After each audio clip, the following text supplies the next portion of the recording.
ഇപ്പോൾ നമ്മൾ സിംറ്റംസ് നോക്കുകയാണെന്നുണ്ടെങ്കിൽ എക്സ്പ്ലിസിറ്റ് സിംറ്റമും ഉണ്ട്, ഇംപ്ലിസിറ്റ് സിംറ്റമും ഉണ്ട്.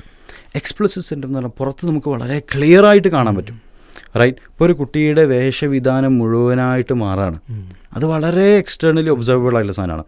ഫോൺ എടുത്തു കഴിഞ്ഞാൽ ഭയങ്കര റിയാക്ട് ചെയ്യാണ്, വീട്ടിൽ മുഴുവൻ പ്രശ്നം ഉണ്ടാക്കുകയാണ്, വളരെ ക്ലിയർ ആയിട്ട് ഒബ്സർവ് ചെയ്യാൻ പറ്റിയിട്ടുള്ള സാധനമാണ്.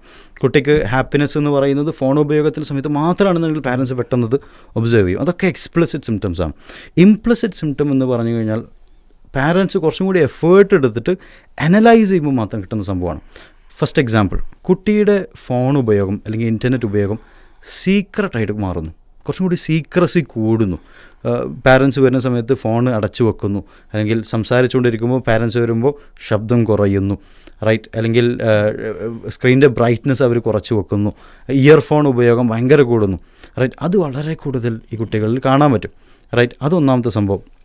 അപ്പോൾ അതിൽ പാരൻസ് നിർബന്ധമായിട്ട് ചെയ്യേണ്ട കാര്യം എന്ന് വെച്ച് കഴിഞ്ഞാൽ ഈ ഫോൺ ഉപയോഗിക്കുന്ന സ്ഥലം അല്ലെങ്കിൽ അവർ ഇൻ്റർനെറ്റ് യൂസിൻ്റെ സ്ഥലം എന്ന് പറയുന്നത് ഒരു കോമൺ സ്ഥലത്താക്കുക, റൈറ്റ്? അപ്പോൾ പാരൻസ് ശ്രദ്ധിക്കേണ്ട പ്രധാനപ്പെട്ട കാര്യം എന്താണെന്ന് വെച്ച് കഴിഞ്ഞാൽ കുട്ടികളുടെ ഫോൺ ഉപയോഗം അല്ലെങ്കിൽ ഇൻ്റർനെറ്റ് യൂസിൻ്റെ ആ ഒരു സ്പേസ് ഒരു കോമൺ സ്പേസിലേക്ക് കൊണ്ടുവരാം. ബെഡ്റൂമിലൊന്നും ഒരിക്കലും കുട്ടിക്ക് ഫോണും ലാപ്ടോപ്പും വെക്കാനുള്ള സ്ഥലമൊന്നും വെച്ച് കൊടുക്കരുത്. പല പാരൻസും പറയും കുട്ടിക്ക് കൂടുതൽ പഠിക്കട്ടെ, അതിനുള്ള സൗകര്യം എന്താണ്, അവൻ്റെ റൂമിൽ ഒരു ലാപ്ടോപ്പും അൺലിമിറ്റഡ് ഇൻ്റർനെറ്റ് കണക്ഷനും ടിവിയും പ്ലേ സ്റ്റേഷൻ വെക്കാനുള്ള എല്ലാ സാധനവും ഒരുമിച്ച് വെച്ച് കൊടുക്കുന്ന ഫെസിലിറ്റേറ്റ് ചെയ്യുന്ന പാരൻസ് ഉണ്ട്. സുബ്ഹാനല്ലാഹ്. അവർ ചെയ്യുന്നതിൻ്റെ അനാലജി എന്ന് പറയുന്നത് കുട്ടിയുടെ കയ്യിൽ തോക്ക് വെച്ച് കൊടുക്കുന്ന പോലെ തന്നെയാണ്, അല്ലെങ്കിൽ കത്തി വെച്ച് കൊടുക്കുന്ന പോലെ തന്നെയാണ്. അത്രയും കൂടുതൽ ഡാമേജാണ് ശരിക്കും ഇതിലുണ്ടാക്കുന്നത്. എനിക്ക് ഓർമ്മയുണ്ട് ഒരു കൗൺസിലിംഗ് കേസിൽ പാരൻ്റ് വന്നിട്ട് ഇങ്ങനെ കരയാണ്. അതിന് കുറേ കാരണങ്ങളുണ്ട്, ഞാൻ കൂടുതൽ ഡീറ്റെയിൽസ് ഒന്നും അതിൽ പറയുന്നില്ല. പക്ഷേ സോഷ്യൽ മീഡിയ കൊണ്ട് ശരിക്കും ആ കുട്ടിയുടെ ജീവിതം കംപ്ലീറ്റ് ആയിട്ട് തകർന്നു പോയിട്ടുള്ളൊരവസ്ഥ. അത് സെക്ഷൽ അബ്യൂസ് വിഷയമുണ്ട്, ശരിക്കും പോലീസ് കേസാണത്. അതുകൊണ്ടാണ് ഞാൻ പിന്നെ കൂടുതൽ ഡീറ്റെയിൽസ് പറയാത്തത്. അതിൽ പാരൻ്റ് വന്നിട്ട് കരയുന്നത്, അന്ന് 10ാം ക്ലാസ്സിൽ ഫുൾ മാർക്ക് കിട്ടിയപ്പം അവൾക്കൊരു ഐഫോൺ വാങ്ങിക്കൊടുത്തിരുന്നു. അതും ഭയങ്കര സാമ്പത്തിക ബുദ്ധിമുട്ടുള്ള സമയമാണ്. ഐഫോൺ വാങ്ങിക്കൊടുത്ത് സ്നേഹം കൊണ്ട് ചെയ്തതാണ്. അതിനുശേഷം അവർക്ക് ഒരു ആപ്പിളിൻ്റെ മാക്ക് വാങ്ങിക്കൊടുക്കുന്നു, ഐപാഡ് വാങ്ങിക്കൊടുക്കുന്നു. ശരിക്കും ഇത് ഞാൻ ചെയ്യുമ്പോൾ അവളുടെ കയ്യിൽ കത്തിയും തോക്കും വാങ്ങിക്കൊടുക്കുന്ന പോലെ ആയിരുന്നു എന്നുള്ള തോട്ട് എനിക്ക് അന്ന് വന്നിരുന്നെങ്കിൽ ഞാനത് ചെയ്യില്ലായിരുന്നു.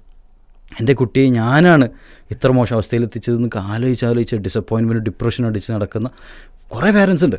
അത് കൗൺസിലിംഗ് കേസിൽ നമ്മൾ മുഴുവനായിട്ട് കാണും, സമൂഹത്തിൽ പുറമേ നോക്കും, നമ്മൾ കണ്ടുകൊള്ളണമെന്നില്ല. അപ്പോൾ ഭയങ്കര അസ്റ്റോണിഷിംഗ് ആയിട്ടുള്ളൊരു കാര്യമാണ്. അപ്പോൾ ഇംപ്ലിസിറ്റ് സിംറ്റം ഒന്നാമത് പറയാനുള്ളത് ഫോൺ ഉപയോഗത്തിൽ സീക്രസി വളരെ കൂടുന്നു. രണ്ടാമത് കുട്ടി ഇൻഡയറക്റ്റ്ലി പറയാൻ തുടങ്ങും, എനിക്ക് ഇതിൽ ശ്രദ്ധ കിട്ടുന്നില്ല, പഠനത്തിൽ ശ്രദ്ധ കിട്ടുന്നില്ല, റൈറ്റ്? എൻ്റെ എക്സാമിൽ എനിക്ക് ശ്രദ്ധ കിട്ടുന്നില്ല, എക്സാമിൽ ആൻസർ എഴുതിക്കൊണ്ടിരിക്കുമ്പോൾ ആൻസർ നടുവിൽ കട്ടാവാണ്, അടുത്തത് വരുന്നത് ബ്രെയിനിന് അത് ഫങ്ഷൻ ചെയ്യാൻ പറ്റുന്നില്ല, അത് കാണാൻ പറ്റും. മൂന്നാമത്തത് കുട്ടി ഉറങ്ങുന്ന സമയം പലപ്പോഴും ലേറ്റായിട്ടായിരിക്കും ഉറങ്ങുക. ഡോറിൻ്റെ പുറത്തിങ്ങനെ രാത്രി എണീറ്റ് കഴിഞ്ഞ് നോക്കുകയാണെങ്കിൽ അവൻ്റെ റൂമിൽ ലൈറ്റ് ഉണ്ടാകും, പൊത്തിൻ്റെ ഉള്ളിലാണെങ്കിൽ പൊത്തിൻ്റെ പുറത്ത് ലൈറ്റ് ഇങ്ങനെ കാണാൻ പറ്റും, റൈറ്റ്? അപ്പോൾ അങ്ങനെയുള്ള ഇംപ്ലിസിറ്റ് സിംറ്റംസ് ഉണ്ട്. അപ്പോൾ പാരൻസ് വളരെ കൂടുതൽ അവെയർ ആയിരിക്കേണ്ട സംഭവമാണ്. എക്സ്പ്ലിസിറ്റ് ആയിട്ടുള്ള കാര്യങ്ങൾ നോക്കണം, ഇംപ്ലിസിറ്റ് ആയിട്ട് നോക്കണം. നിങ്ങളൊന്ന് സെർച്ച് ഔട്ട് ചെയ്ത് കഴിഞ്ഞാൽ തന്നെ കുറച്ചും കൂടി ഡീപ്പായിട്ട് കിട്ടും.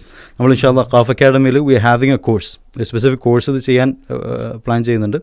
അതായത് എക്സ്പ്ലിസിറ്റ് സിംറ്റം മുഴുവനായിട്ട് പാരൻസിനെ കൂടി ട്രെയിൻ ചെയ്യിപ്പിക്കുക, ഇംപ്ലിസിറ്റ് സിംറ്റം മനസ്സിലാക്കാനും ഒബ്സർവ് ചെയ്യാനും ട്രെയിൻ ചെയ്യിപ്പിക്കുക എന്നുള്ളത്. അപ്പോൾ ട്രെയിനിങ്ങിലൂടെ ശരിക്കും നേടാൻ പറ്റുന്ന ഒരു സ്കിൽ സെറ്റാണ്. അങ്ങനെ ഒബ്സർവ് ചെയ്തിട്ട് എൻ്റെ കുട്ടിക്ക് പ്രശ്നമുണ്ടോ ഇല്ലേ എന്നുള്ളത് തീരുമാനിക്കുക.